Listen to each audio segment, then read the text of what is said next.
Olá, eu sou o professor Luiz Rezende, começando mais uma aula de informática, trabalhando planilhas de cálculos. A aula de hoje, eu vou desenrolar o Excel com você. Estrutura e ferramentas básicas. Então, na verdade, é engraçado, né? Porque quando você tem uma questão de Excel em prova, seja qualquer banca organizadora, logo você pensa na estrutura de fórmulas e funções. Você logo espera que tenha uma planilha e uma funçãozinha C, proc V, C com soma C e tudo mais. Mas o engraçado é que é óbvio que isso cai, né? Eu, ao longo das aulas, vou trabalhar várias fórmulas e funções com você. Mas o interessante é que cai também outras coisas, cai outras estruturas. Por exemplo, cai janela, cai erros, cai alça de preenchimento. E essa parte que eu chamo de estrutural cai tanto quanto fórmulas e funções. Então, a aula de hoje, por exemplo, que eu vou trabalhar alça de preenchimento, erros, estrutura, é tão importante quanto as próximas aulas em que você vai ter fórmulas e funções, porque tem caído assim. Se a gente retroagir aí 2, 3 anos, você vai avaliar a prova de agente da Polícia Federal em 2018, a prova do MPU de 2018, as provas de 2019 de tribunais, TRT2, TRT15, TRF3, TRF4 e assim por diante, TJ Pará, TJ Amazonas, só para ficar em alguns poucos exemplos, Banco de Brasília, Banco do Nordeste, Banco do Rio Grande do Sul, você percebe que estrutura cai tanto quanto fórmulas e funções. Então, cuidado, porque não adianta nada você conhecer a estrutura lógica e errar a função lógica, melhor dizendo, e errar a estrutura, beleza? Então vamos lá, vem comigo. Ó, só para a gente relembrar, qual é a estrutura inicial do Excel e do Calc, né? Na verdade, a gente trabalha tanto o Microsoft Excel do pacote Office, quanto o Calc do pacote LibreOffice. Então, tanto o Excel quanto o Calc tem uma seguinte estruturação. Dentro do arquivo, não existem planilhas. A área de trabalho do Excel e do Calc não é planilha, é uma pasta de trabalho. E esse termo, pasta de trabalho, ele representa a área de trabalho do Excel, e aí dentro da pasta de trabalho eu tenho planilhas. Tome cuidado, porque você está acostumado com a seguinte estrutura do Excel. Foi o jeito que você aprendeu quando você começou a mexer no computador. Plan 1, Plan 2 e Plan 3. Isto mudou. No Excel 2016, que é o que tem mais caído agora em concurso, não existe mais na configuração inicial Plan 1, Plan 2 e Plan 3. Existe uma única planilha chamada Planilha 1. E aí é óbvio que eu posso incluir novas planilhas, mas eu não posso excluir a única planilha. Porque uma pasta de trabalho, ela só existe se ela tiver pelo menos uma planilha visível. Você entendeu? Então olha uma pegadinha aí, que é uma pegadinha de interpretação de texto. Considerando o editor de planilhas Microsoft Excel 2016 em sua configuração padrão. É possível excluir planilhas? Não. Porque se eu for excluir a única planilha existente na pasta de trabalho, vai aparecer uma mensagem de erro dizendo que o nome de origem, que não é possível excluir a única planilha, porque não existe pasta de trabalho sem planilha. Eu posso incluir uma planilha, a planilha 2. E a partir do momento que eu incluo uma planilha e existe mais de uma planilha na pasta de trabalho, aí eu posso excluir planilhas, ok? Dentro da planilha, o que existem são linhas e colunas. E a interseção, o encontro da linha com a coluna, forma o menor elemento do Excel, que é a célula. Na verdade, as linhas, via de regra, existem exceções, são caracterizadas por números. As colunas, via de regra, existem exceções, são caracterizadas por letras. As exceções eu vou trabalhar na hora certa. Então, o que significa a célula A7? A interseção da coluna A com a linha 7. Deu para entender? Essa estrutura, eu trabalho com você em todas as aulas para você caracterizar isso. E agora eu vou começar a trabalhar com você erros. Vem comigo. O Excel, ele tem vários erros, né? O Excel, ele tem várias estruturas de erro. Então, é óbvio que se você for começar a ficar memorizando, querer ficar decorando todos os erros do Excel, isso é uma tarefa árdua e inútil, porque, na verdade, caem sempre os mesmos erros. Cai sempre a mesma caracterização, que são o erro de nome, o erro de referência e o erro de valor. Então vamos começar pelo erro de nome, né? Quando você comete esse erro, aparece exatamente o termo nome e um sustenido na frente. O Excel, ele tem fórmulas e funções. As fórmulas são estruturas lógicas, as funções são comandos. E no Excel, as funções, os comandos, estão na língua portuguesa. E as funções que estão na língua portuguesa não aceitam um acento. Quer dizer, não aceitam o erro de acento. No Excel, se você escrever, por exemplo, a função média sem acento, beleza. No Calc, aí não pode. Então, ó, isso, por exemplo, média. A palavra média tem acento, né, na língua portuguesa. Se você escrever média no Excel sem acento, tranquilo. No Calc dá erro. Então, nesse caso, qual foi o erro que eu cometi? Eu escrevi o nome errado da função. Não existe função soma. Isso é muito imperativo.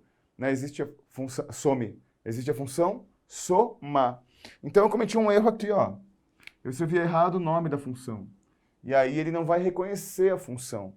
O erro de nome, portanto, é o erro quando eu escrevo errado o nome da função. Então o erro de nome é com o nome da função está errado. O Excel não reconhece a função. Perfeito? Olha esse próximo exemplo aqui. Vamos considerar, para que eu possa contextualizar o exemplo, para que eu possa explicar para você qual é o exemplo, uma estrutura de um arquivo do Excel com uma pasta de trabalho que tenha 3 planilhas, Plan 1, Plan 2 e Plan 3. Então, considerando que eu tenha Plan 1, Plan 2 e Plan 3, qual é o erro aqui? Igual soma a 1, Plan 4, B8. O nome não está errado. Existe a função soma. Existe a célula A1 da planilha atual. O erro está aqui, ó. Se eu tenho apenas Plan 1, Plan 2 e Plan 3, aqui eu estou indicando a planilha 4 e a célula B8. Na verdade, esta referência não existe. Eu não tenho a referenciação porque não existe a Plan 4. Então, o erro está aqui. Então, eu estou me referindo a uma célula que não existe. Deixa eu falar uma coisa importante. O erro de nome é automático. E o que significa o erro de nome ser automático? Significa que quando eu cometo o erro, ele já aparece. O erro é automático. O erro de referência não é automático. O erro de referência é quando o que está errado? O endereço da célula. E quando é o endereço da célula que está errado, ele vai abrir um campo, antes de girar o erro, chamado atualizar valores. E o que é esse campo atualizar valores? É uma possibilidade de eu procurar uma célula válida. Então o erro de nome é automático, errou, já apareceu o erro. O erro de referência não é automático. O erro de referência, como eu acabei de explicar, é antecedido por atualizar valores. Deu para entender? É exatamente isso. Finalmente, o erro de soma. O erro de soma, ele, nesse caso, não caracteriza nome, porque a função soma está certa. E aqui também, ó, a célula 1 existe. A célula B8 da Plan 2 existe. Porque eu não falei para você que o erro de valor acontece não quando eu erro a referência, porque seria erro de referência. Não quando eu erro a fórmula, porque seria erro de nome. Na verdade, qual é o erro que eu estou cometendo aqui? Existe a função soma? Existe. Eliminado o erro de nome. Existe a célula 1 da planilha atual? Existe. Existe a célula B8 da Plan 2? Existe. Então está eliminado o erro de referência. O erro que eu estou cometendo aqui é de tentar valorar um intervalo impossível. O 2 pontos está aqui, ó. O 2 pontos representa intervalo. E eu só posso definir intervalo entre células da mesma planilha. Não existe intervalo entre células de planilhas distintas. Eu não consigo estabelecer valor para esse intervalo. Então, o erro de valor é quando eu cometo o erro de intervalo. Estou tentando... Na verdade, aqui deveria ser ponto e vírgula, como aqui em cima, né? Erro de intervalo. Perfeito? Então, qual é a memorização que você precisa fazer? Na verdade, nas provas, aparece sempre um exemplo como esses, pedindo para você caracterizar qual é o erro.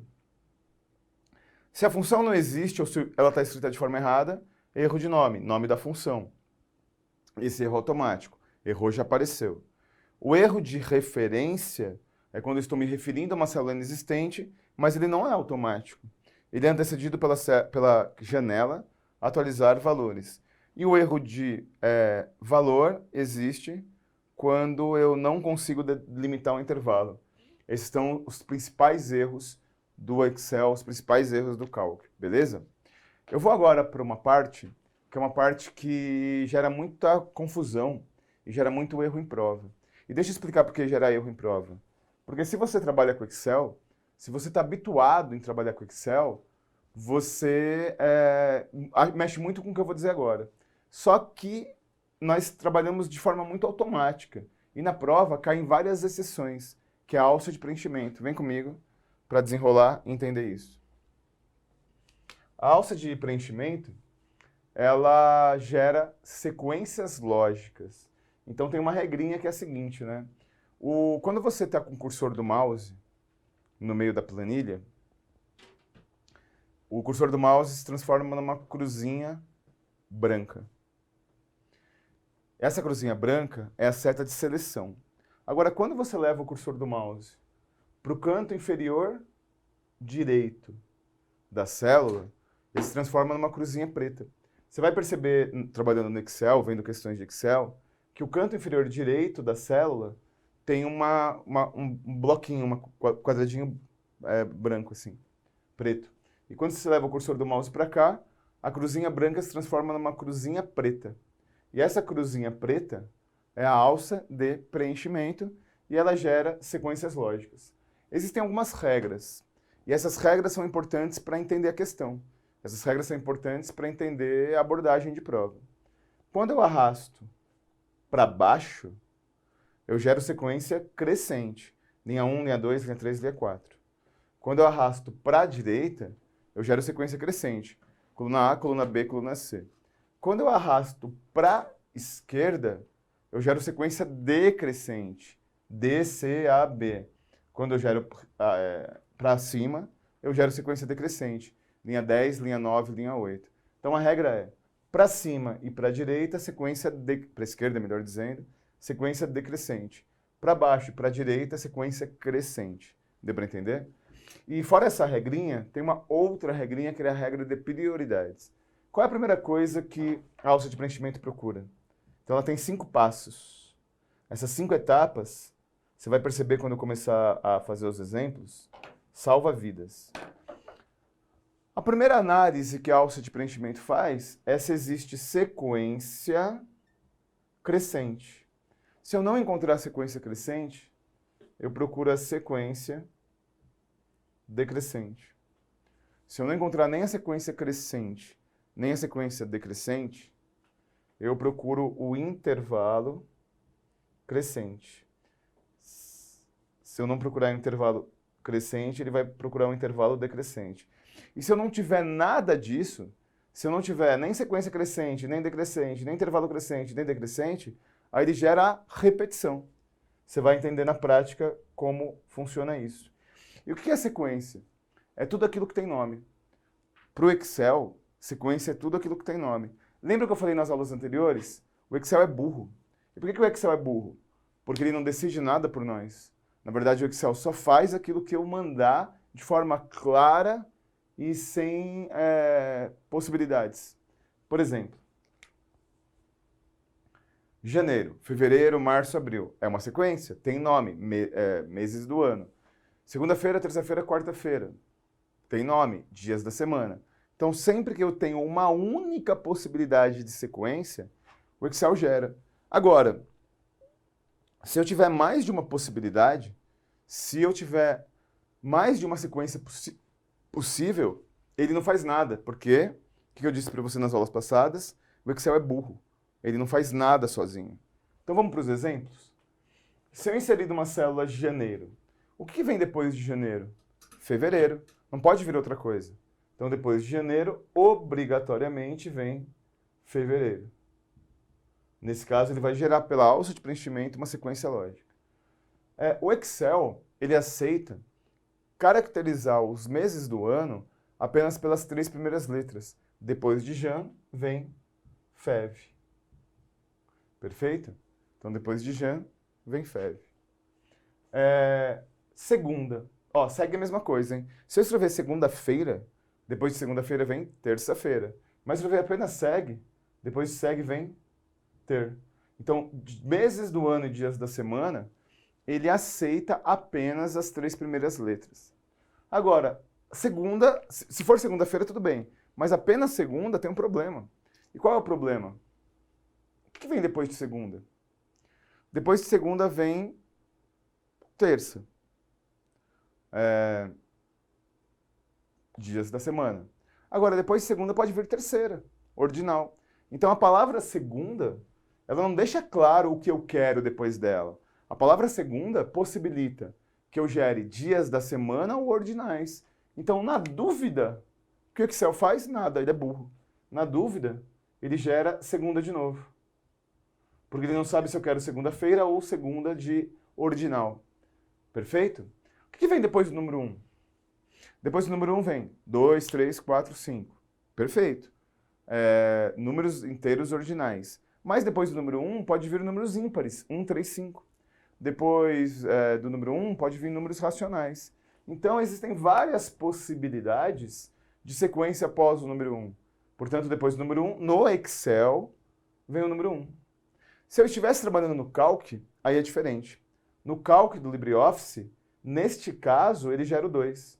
Porque neste caso, ele gera como prioridade os números inteiros naturais. Mas no Excel, ele gera o 1. Porque ele não sabe a sequência que eu quero. Então, para que o Excel saiba a sequência que eu quero, eu preciso dizer qual é a sequência. Por exemplo, se na célula 1 eu ponho 1 e na célula 2 eu ponho 2, e seleciono as duas, é necessário selecionar as duas. Se eu seleciono as duas, aí o Excel já sabe o que eu quero. Aí o próximo será o número 3. Deu para entender? É exatamente isso. Deixa eu te fazer uma pergunta importante. A língua portuguesa, o Excel que cai na prova de concurso de qualquer banca organizadora, é o Excel em português. Então a pergunta é, na língua portuguesa, existe flexão de gênero para ordinal? Pergunta importante essa. Na língua portuguesa, existe flexão de gênero para ordinal? Existe segundo e segunda? Existe. Segundo colocado, quarta classificada. Oitavo colocado, 11ª classificada. Então, na língua portuguesa, existe flexão de gênero para ordinal. Depois do primeiro vem o segundo. Se depois do primeiro vem o segundo, quem vem depois da primeira? A primeira, o Excel é machista. Por que ele não gera ordinal feminino?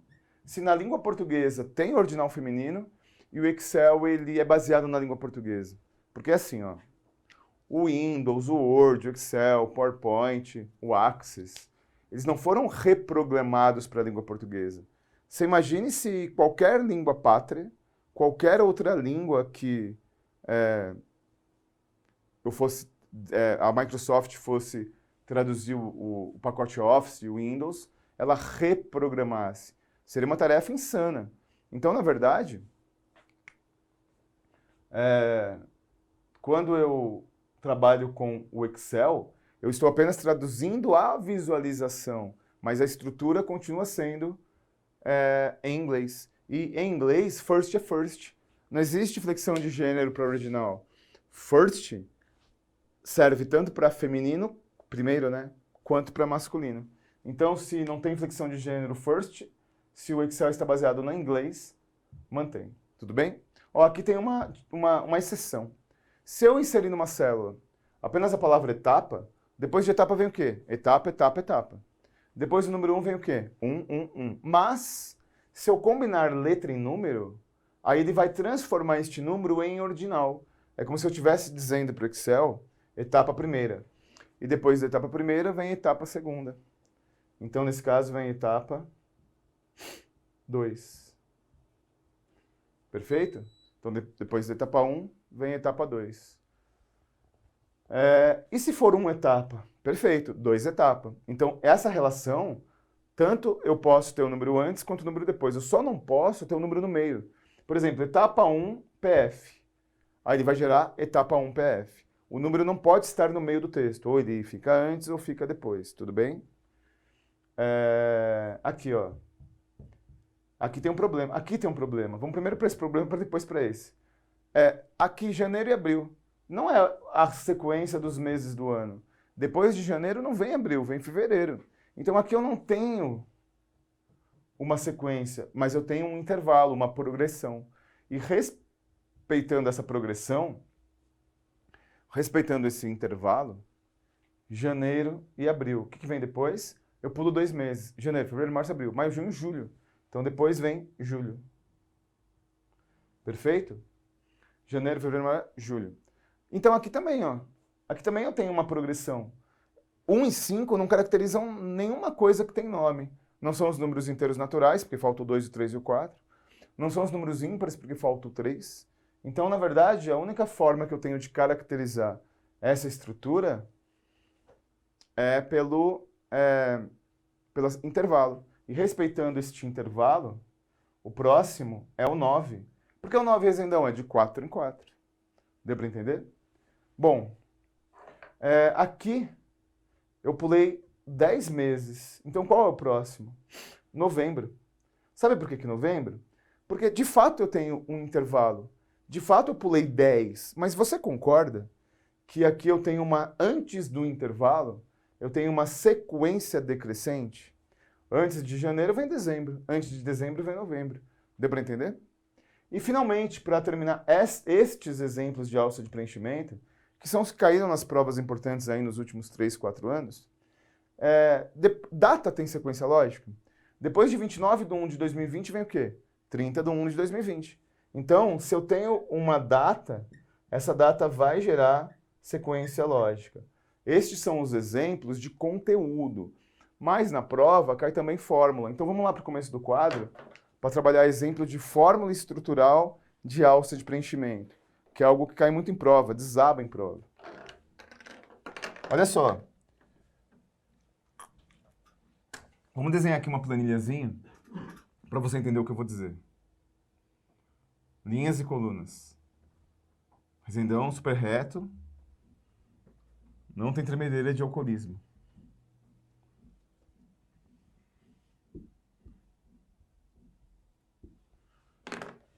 Você concorda? Vou pôr a referência aqui, ó.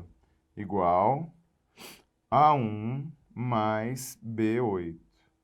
Na maioria das vezes, quando eu trabalho com alça de preenchimento, eu posso até preencher aqueles exemplos que eu dei. Aqueles exemplos, inclusive, são muito comuns em prova.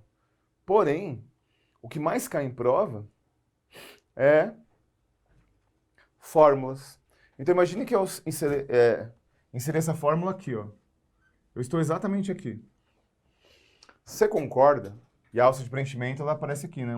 Um quadradinho preto aqui no canto inferior direito. Você concorda que se eu arrastar para baixo, eu não mudo a coluna, mas mudo a linha? Se eu arrastar na horizontal, eu não mudo a linha, mas mudo a coluna. Então a regra é essa. Quando eu arrasto para baixo, eu não mudo a coluna, mas eu mudo a linha. Quando eu arrasto para a direita, na horizontal, eu mudo a coluna, mas não mudo a linha. Então se eu arrastar para baixo, eu não mudo a coluna. Eu continuo na mesma coluna. O A continua sendo A. O B continua sendo B. Só que para baixo, a linha 1 vira a linha 2. O A1 vira A2. A linha 8 vira a linha 9. Esse é o resultado da geração da alça de preenchimento nesse caso.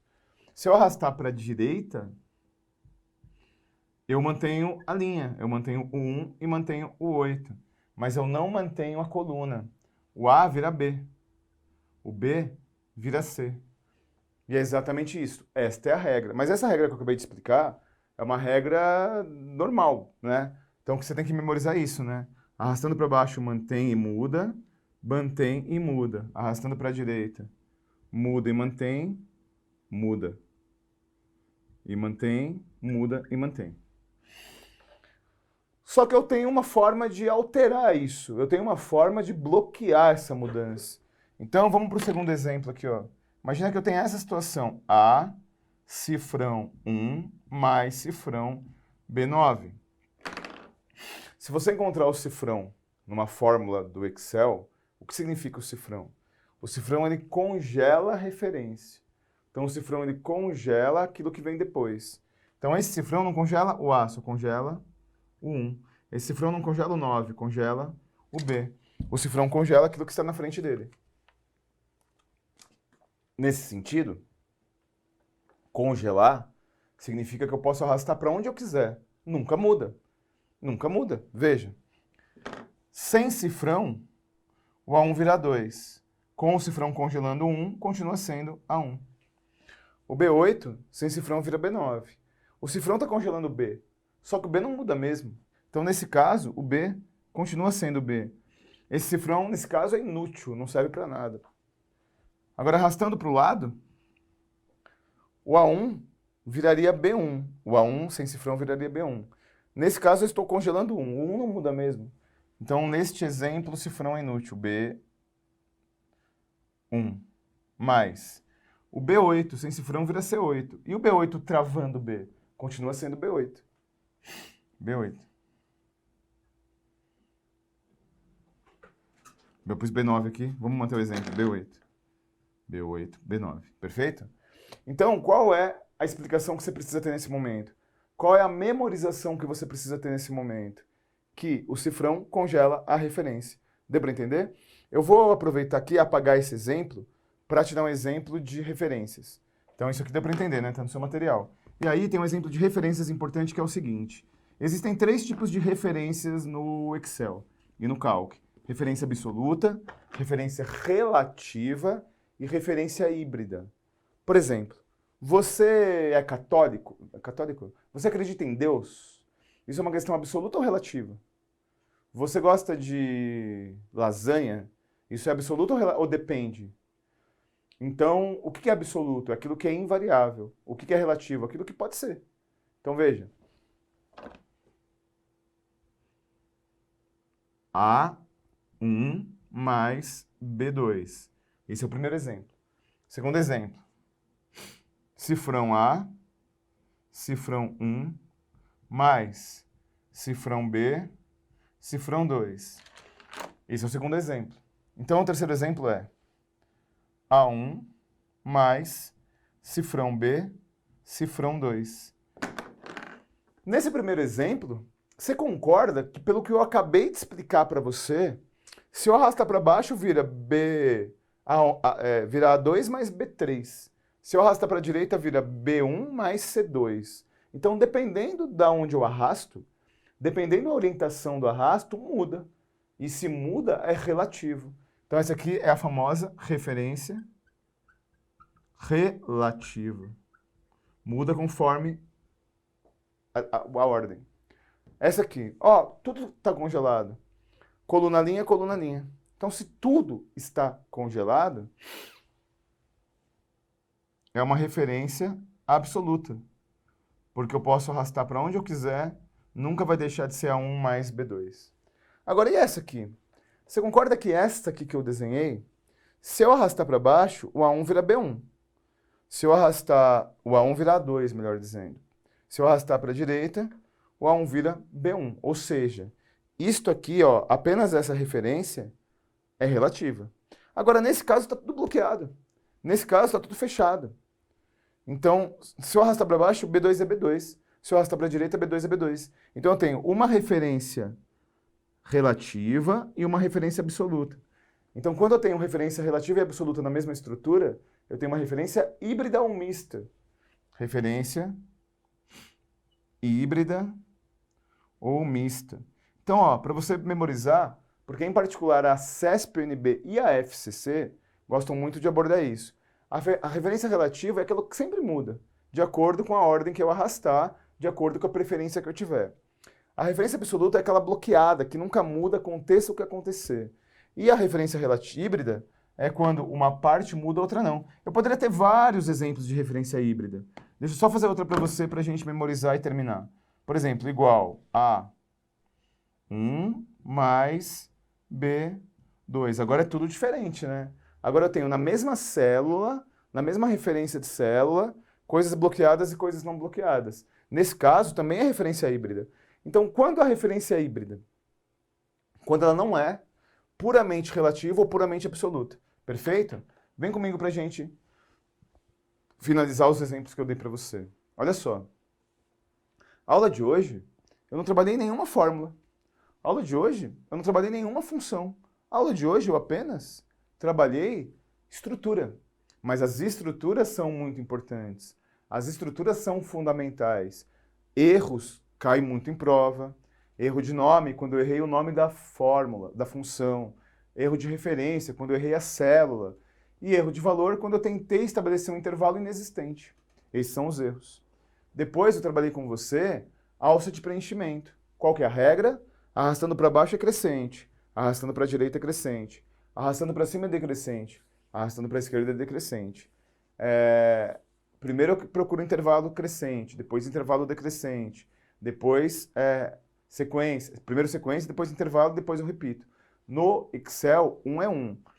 No Calc, 1 vira 2, 3, 4. Perfeito? Isso cai muito em prova, é estrutura tão importante quanto fórmulas e funções que você vai trabalhar nas aulas posteriores. Muito obrigado pela sua presença, muito obrigado pela sua paciência em ficar aqui comigo até o final. Força e honra, estou com você até a sua aprovação.